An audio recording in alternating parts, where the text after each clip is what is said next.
जय माँ काली मेरे आईआईटियंस।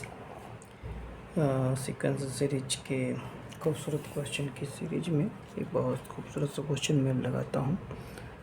क्वेश्चन ये है कि every term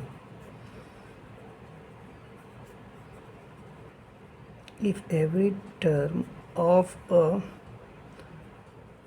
positive number of a GP is equal to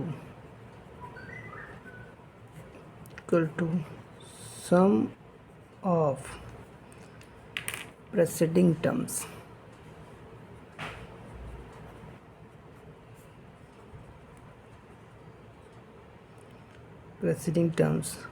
Then common ratio of GP.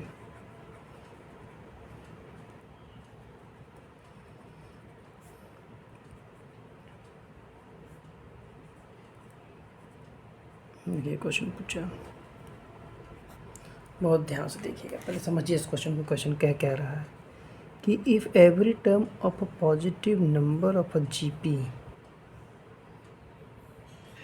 Is equal to sum of preceding terms, then common ratio of GP। इसका मतलब मान लीजिए अगर हमारे GP का first term, second term, third term, GP का first term हमारा A होता है, दूसरा AR होता है, तीसरा AR स्क्वायर होता है, GP का हो गया। इसमें कह रहा है कि AR स्क्वायर जो है बाकी दोनों के सम के इक्वल है। ठीक, यानी अगर यहाँ से A कॉमन ले लें तो ये और ये कट जाएगा, यानी हम कह सकते हैं कि R square equal to R+1 हो गया है, या R square minus R minus 1 equal to 0 हो गया। अब जब इसको सॉल्व करेंगे शंकराचार्य मेथड से तो R equal to minus B बोले तो minus minus plus 1 plus minus B square यानी 1 का square minus 4AC A into minus 1 upon 2 into 1, यानी आपके पास दो वैल्यू हो जाएगी, +1 प्लस माइनस √5 अपॉन 2। अब देखिए निगेटिव हम क्यों नहीं लेंगे, यहाँ पे हम लोग निगेटिव नहीं लेंगे कि पॉजिटिव बोला है, यहाँ पे सिर्फ हम पॉजिटिव लेंगे, 1 प्लस √5 अपॉन 2, ये मेरा कॉमन रेशियो हो जाएगा। आई होप सबको क्लियर हुआ होगा बच्चों।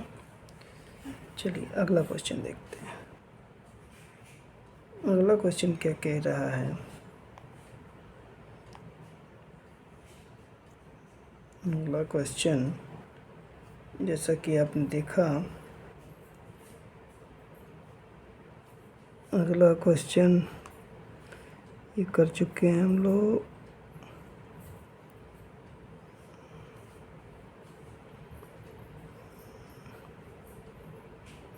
ये खूबसूरत सा क्वेश्चन, बहुत ध्यान से देंगे। कर second, third and sixth term of AP। देखिए क्वेश्चन कह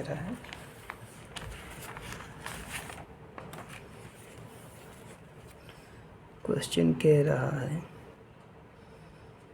second, third, sixth term of GP AP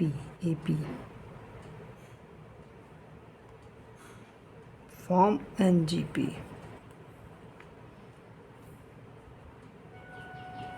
form of GP,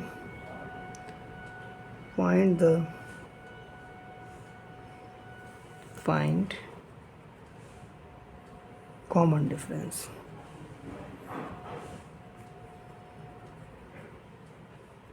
देखिए क्वेश्चन अब सो आपको समझ में आएगा क्वेश्चन में पूछ क्या रहा है और है क्या। देखिए हम लोग जानते हैं सेकेंड टर्म ऑफ AP क्या होता है, A plus T, third term क्या होता है, A plus 2D, sixth term क्या होता है, A प्लस 5D।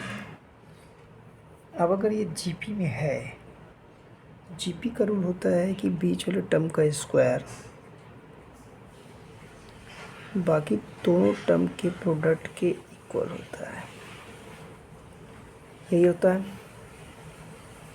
अब हम लोग यहाँ आइडेंटिटी लगाएंगे ए प्लस बी का होल स्क्वायर, तो A square plus 4d square plus 4ad रह जाएगी, इधर मल्टीप्लाई कर दिए A square plus 5ad plus ad plus 5d square, देखिए ए स्क्वायर गया।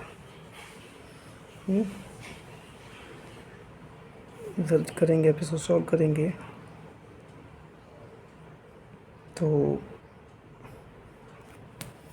डी स्क्वायर लिख दे 5d square minus 4d square यानी कि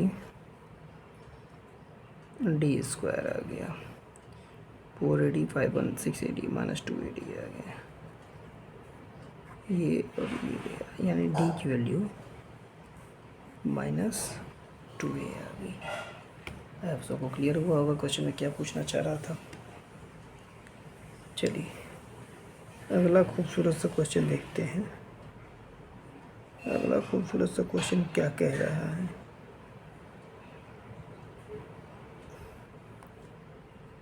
अगला क्वेश्चन कह रहा है कि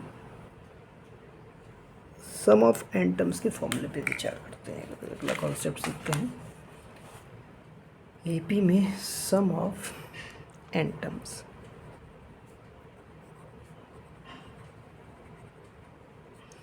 सम ऑफ एन टर्म्स पे विचार करते हैं। ठीक, देखिए सम ऑफ एन टर्म्स का दो फॉर्मूला होता है। सम ऑफ एन टर्म्स का दो फॉर्मूला होता है। क्या क्या होता है, इस पे आपको थोड़ा सा विचार करना है, देखिएगा ध्यान से। हम लोग जानते हैं कि हमारे एपी में एक फॉर्मूला होता है A 1 minus R power N point 1 minus R. इसका दूसरा फॉर्मूला होता है A R power N minus 1 point R minus 1। अब दोनों में एक हल्का सा डिफरेंस है, आपको छोटी सी चीज़ याद रखनी है। अब क्या याद रखना है, यहाँ पे मॉड आर की वैल्यू 1 से बड़ी होगी और यहाँ पे मॉड आर की वैल्यू लेस देन 1 होगी। देखिए लगाने को दोनों में से कोई भी लगा करके आंसर आ सकता है, लेकिन आपको ध्यान रखना है कि यहाँ मॉड आर की वैल्यू 1 से बड़ी होगी, यहाँ मॉड आर की वैल्यू 1 से कम होगी तो ये वाला फॉर्मूला लगाएंगे, मॉड आर की वैल्यू 1 ज़्यादा होगी तो ये वाला फॉर्मूला लगाएंगे। ठीक, आपको बस छोटी छोटी चीज़ें ध्यान रखनी है। अब जब मॉड आर की वैल्यू 1 होगी तब क्या होगा, जब मॉड आर की वैल्यू 1 होगी, ठीक, मान लीजिए एन टर्म का सम निकालना है, तो देखिए हमारे पास क्या होता है ए आर स्क्वायर डेड S A R power N. अब देखिए सिंपल सी बात है, एन टाइम्स लेना है तो सब 1 हो जाएगा, 1 हो जाएगा 1 यानी ए एन हो जाएगा। ठीक, ये आपको ध्यान देना है। देखिए अब क्वेश्चन की दुनिया में आते हैं, छोटे छोटे क्वेश्चंस प्यारे प्यारे लगाते हैं जिससे आपका कॉन्सेप्ट क्लियर हो जाए। अब जैसे ये हमारे पास है, क्वेश्चन लगाना है हमको सम ऑफ एन टर्म्स।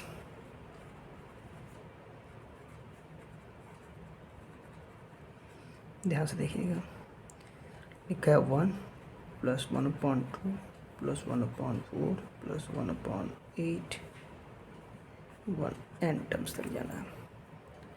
अब तो आप ये सिंपली देख सकते हैं, ए हमारा क्या है, ए हमारा 1 है, आर हमारा 1/2 है।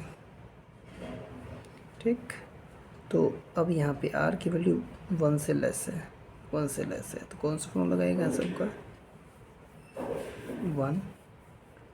1 minus R power N upon 1 minus R, ये वाला फॉर्म लगाएंगे क्योंकि ए हमारा 1 है, 1 माइनस 1/2 पावर एन 1 माइनस 1/2 करेंगे तो 1/2 आ जाएगा, ये 2 पर चला जाएगा, 2 1 माइनस 1/2 के पावर n, ये आंसर आ जाएगा। ठीक, एक और क्वेश्चन लेते हैं, खूबसूरत सा क्वेश्चन है,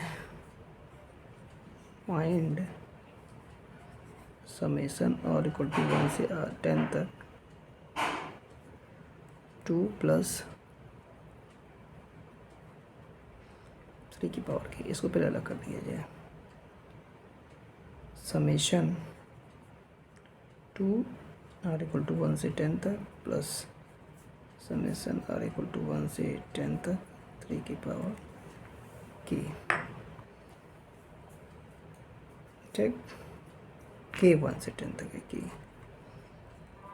अब देखिए ये बस कंफ्यूज करने के लिए 1 से लेके के 1 से लेके 10 तक है, समेशन के है, के 1 से लेके 10 तक 2 प्लस 3 की पावर के 1 से लेके 10। अब देखिए दो सिंपल से, देखिए इस लाइन को मतलब समझिए, 1 से लेके 10 यानी 2 को 10 बार ऐड करना है, तो 2 को 10 बार ऐड करेंगे तो कितना आ जाएगा, तो 20 आ गया। अब यहाँ के की वैल्यू 1 से लेके 10 तक है। अब की एक बार वैल्यू रखिए, देखिए 3 की पावर 1 प्लस 3 की पावर 2 प्लस 3 की पावर 3, लास्ट में 3 की पावर 10। सिंपल सी बात है, ये एक जीपी बना रहा था। 20 प्लस ए हमारा कितना, ए यहाँ पे कौन सा वाला लगेगा, आर के पावर n माइनस 1 वाला, ये वाला फॉर्मूला लगेगा, R power n minus 1 upon R minus 1। लगाने से कोई फॉर्मूला लगाइए, आंसर आ जाएगा। देखिए ये 20 प्लस ए हमारा 3 है, प्लस 3 की पावर n माइनस 1, 3 माइनस 1, ये मल्टीप्लाई में है, 3 माइनस 1 कितना गया 2, यानी 20 प्लस 3/2 n माइनस 1। इसको ऐसे भी छोड़ा जा सकता है। n अब यहाँ पे कितना हमारा 10 था, 10 था, याद रखिएगा, 3 की पावर 10। ठीक है, तो यहाँ पे 3 की पावर 10। अब चाहे तो यहाँ पे इसको और एलोबोरेट कर सकते हैं, आप चाहे तो इसको यहाँ पे और एक्सपेंड कर सकते हैं। एक्सपेंड कैसे करेंगे ये सोचिए, आप इसको एक्सपेंड कैसे करेंगे इस पे विचार करिए। आप चाहे तो 3 की पावर 10 ले सकते, नहीं तो ऐसे भी आप इसको छोड़ सकते हैं। चलिए अगला चीज़ अब समझने की कोशिश करते हैं, अगला चीज़ क्या बोलना चाह रहा है। अब अगला चीज़ हमें बोलना ये चाह रहा है कि मान लीजिए हम 5 टर्म मानते हैं, मान लीजिए हम 5 टर्म मानते हैं, देखते चलिएगा बच्चों, क्योंकि जैसे हम लोग एपी में 2 टर्म्स 3 टर्म्स इस तरह से मानते थे, इसी तरह से यहाँ पे भी हम लोगों को ध्यान देना है कि 2 टर्म रहे 3 टर्म रहे तो कैसे होना है। अब यहाँ बहुत अच्छा खूबसूरत सा क्वेश्चन कह रहा है, if S is sum of a GP whose first term is A, then sum of first n term, then sum of first n term। अब ये क्वेश्चन पूछा, ऐसे the sum of a GP और S is the sum of a GP in whose first term है infinite GP है, infinite GP। अब देखिए infinite GP के सम का फॉर्मूला को पता होना चाहिए, A/1 minus R equal to S होता है। ठीक,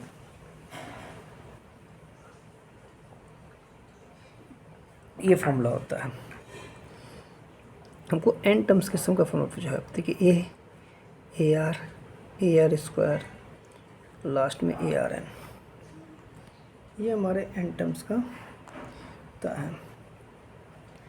अब यहाँ पे हम फॉर्मूला लगाते हैं इसका, एस एन बराबर A 1 minus R power n 1 minus R. अब यहाँ से आप देखिए ये चीज़ तो हमारी s आ गई कि ये s दिया हुआ था, यानी s ये 1 है ना, s 1 minus R power n। ठीक, अब हमको यहाँ से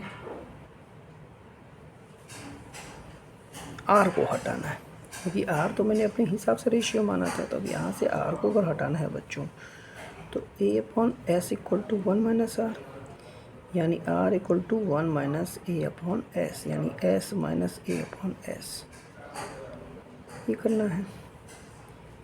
यानी s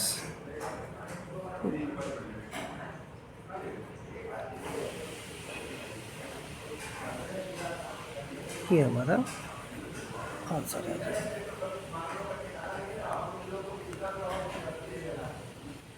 ठीक,